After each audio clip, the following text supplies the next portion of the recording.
नमस्कार, आपके साथ मैं नीला। आप देख रहे हैं एएमजी न्यूज। बीते सप्ताह शहर में संपन्न प्रमुख खबरों से संडे स्पेशल एपिसोड में हम आपको रूबरू कराने जा रहे हैं।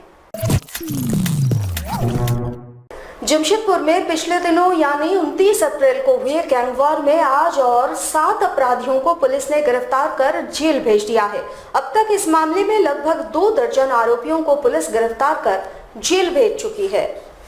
गौरतलब है कि 29 अप्रैल को सीताराम डेरा थाना क्षेत्र के भुयाडी नीतिबाग कॉलोनी के समीप 2 गुटों में गैंगवॉर हुआ था, जिसमें कुख्यात अपराधी अखिलेश सिंह के समर्थक कन्हैया सिंह एवं सुधीर दुबे एवं उसके समर्थक आपस में गोलीबारी किए थे, जिसमें कुल 7 लोग घायल हुए।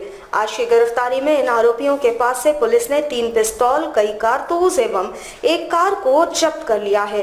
कन्हैया सिंह गिरोह के 7 आरोपी हैं, जिन्हें आज जेल भेजा गया। वहीं सुधीर दुबे अब तक पुलिस गिरफ्त से फरार चल रहे हैं। पुलिस इस गिरफ्तारी को बड़ी कामयाबी मान रही है।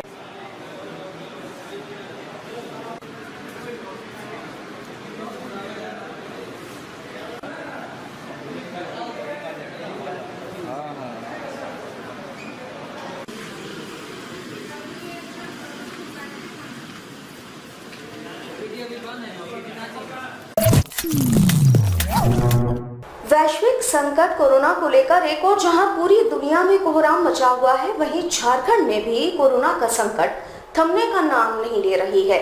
जहां हर दिन नए मामले के सामने आने से सरकार और प्रशासन सख्ते में है। अब तक ग्रीन जोन के रूप में चिन्हित पूर्वी सिंहभूम में भी बंगाल के रास्ते 2 पॉजिटिव संक्रमितों के आने से जिला प्रशासन और स्वास्थ्य महकमे में हड़कंप मच गई है। आपको बता दें कि आज ही जिला प्रशासन की ओर से चाकुलिया के एक छात्र और एक छात्रा में कोरोना पॉजिटिव की पुष्टि की गई है। बताया जा रहा है कि दोनों छात्र बंगाल से लौटे हैं। फिलहाल दोनों को टाटा मुख्य अस्पताल में बने कोविड-19 के आइसोलेशन वार्ड में रखा गया है, जहां दोनों की स्थिति सामान्य बनी हुई है। इधर जिला प्रशासन की ओर से जरूरी एहतियात बरती जा रही है। चाकुलिया बाजार को सील कर सघन रूप से जांच जारी है। इधर शहर में वाहन जांच के साथ सभी चेक नाकों को अलर्ट कर दिया गया है। साथ ही जिला मुख्यालय और पुलिस मुख्यालय में हलचल तेज हो गई है। वहीं कोल्हान के सबसे बड़े और इकलौते सरकारी अस्पताल में भी हलचल तेज हो गई है, जहां स्वास्थ्य मंत्री के एमजीएम प्रभारी और अस्पताल कर्मी बैठक कर इससे निपटने की तैयारी में जुट गए हैं। वहीं स्वास्थ्य मंत्री के एमजीएम प्रभारी राजेश बहादुर ने बताया कि हम पहले से ही अलर्ट हैं और सभी जरूरी कदम उठाए जा रहे हैं। वहीं उन्होंने आम लोगों से सावधानी बरतने की अपील की। तैयारी तो हम लोग पहले से एंटिसिपेट करके रखे कि आज न कल कोई ना कोई पेशेंट तो आएगा ही। जब पूरे वर्ल्ड में ये पैंडेमिक गिर रहा है और पेशेंट्स बढ़ते जा रहे हैं, तो यहाँ तो आना ही था। बट हम लोग तैयारी पूरा करके रखे थे। जो पीपीई किट होना चाहिए था, डॉक्टर्स की ट्रेनिंग, नर्सेस की ट्रेनिंग और सेपरेट आइसोलेशन वार्ड हम लोग बना के रखे हैं। और सफाई कर्मचारी जो है उनका ध्यान रखा हुआ है, खाने पीने का व्यवस्था करके रखा हुआ। तो we are more less fully ready to cope up. तो अनटिल अनलेस की लोगों से मेरी एडवाइस ये रहेगी कि सतर्कता बरतें। अब शहर में आ गया 2 केसेस, तो आपको डबल सुरक्षा की ज़रूरत है। अननेसेसरी बाहर ना निकले, जब तक बहुत ज़रूरी नहीं हो ना निकले। ये मेरा एडवाइस। बाकी हम लोग प्रिपेयर्ड हैं, जो जैसे केसेस आएंगे वी नो उनको कैसे हैंडल करना। जमशेदपुर के सिविल सर्जन कार्यालय के कर्मचारी इन दिनों दहशत के माहौल में काम करने को मजबूर हैं। चाकुलिया से मिले 2 कोरोना पॉजिटिव मरीजों के संपर्क में आने वाले कर्मचारियों के इस कार्यालय में आने से पूरे कार्यालय में डर का माहौल व्याप्त हो चुका है। स्थिति इतनी विकराल हो गई है कि सारे कर्मचारी काम करने से कतरा रहे हैं। बता दें, सिविल सर्जन कार्यालय में 2 ऐसे कर्मचारी कार्यरत हैं जो पिछले दिनों मिले कोरोना पॉजिटिव मरीजों के संपर्क में आ चुके हैं। हालांकि जानकारी मिलने पर दोनों कर्मचारियों को होम क्वारंटाइन कर दिया गया है, पर अभी कार्यालय में दहशत बरकरार है। साथ ही पूरे कार्यालय को सैनिटाइज नहीं किए जाने से भी आक्रोश व्याप्त है। वहीं इस संबंध में जानकारी देते हुए स्वास्थ्य कर्मचारी व कर्मचारी संघ के जिला महामंत्री रविंद्रनाथ ठाकुर ने बताया कि पूरे कार्यालय में डर का माहौल व्याप्त है, ऐसे में काम करना बहुत मुश्किल है। साथ ही उन्होंने बताया कि इस कार्यालय में विभाग द्वारा जारी रोस्टर का पालन नहीं हो रहा है।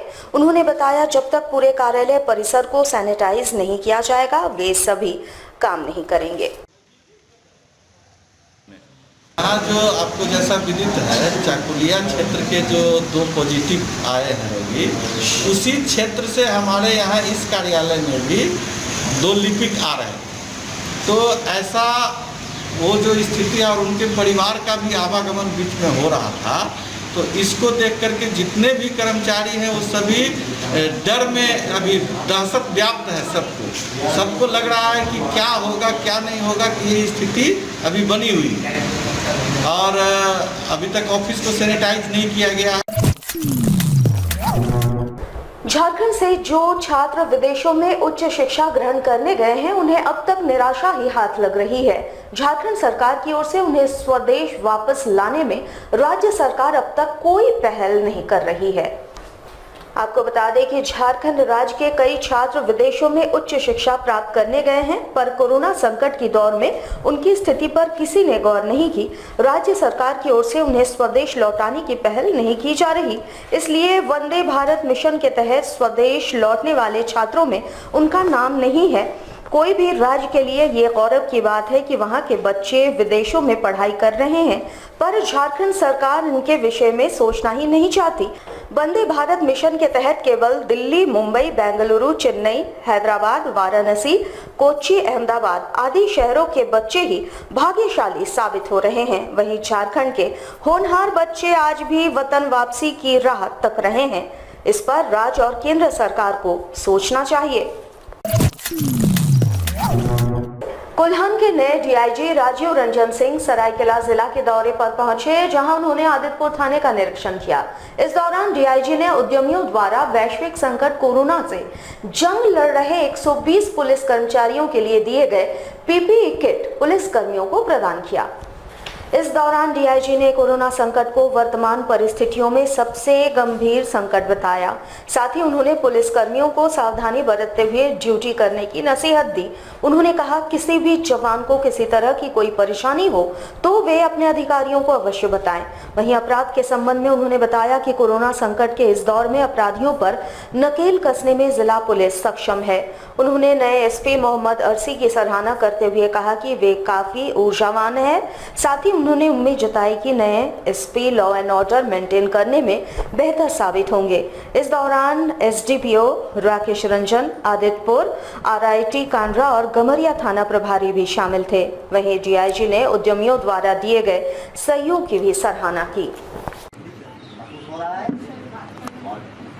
और आदित्यपुर के व्यवसायी समूह हैं, उनके मुखिया ज्ञानचंद जायसवाल जी के द्वारा ये पीपीई किट 120 पीपीई किट दिया गया है, जो जिसका उपयोग पुलिसकर्मियों के द्वारा किया जाएगा।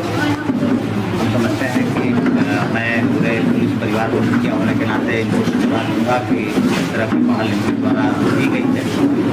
और संकट के घड़ी में पुलिस जो है फ्रंटलाइन सोल्जर बन के लगातार अपना योगदान दे रही है, लोगों की सेवा में लगी हुई है। सरकार के आदेश पर सभी थानों में कम्युनिटी किचन चल रहा है, उसमें भी पुलिस सेवा कर रही है। तो मैं समझता हूँ कि इस समय पीपीई किट की आवश्यकता है, ताकि जब किसी कोविड हॉस्पिटल के सामने पुलिस जाती है ड्यूटी करने, किसी क्वारंटाइन सेंटर में जाती है, रेड जोन में पुलिस जाती है ड्यूटी करने, उस समय इसकी आवश्यकता महसूस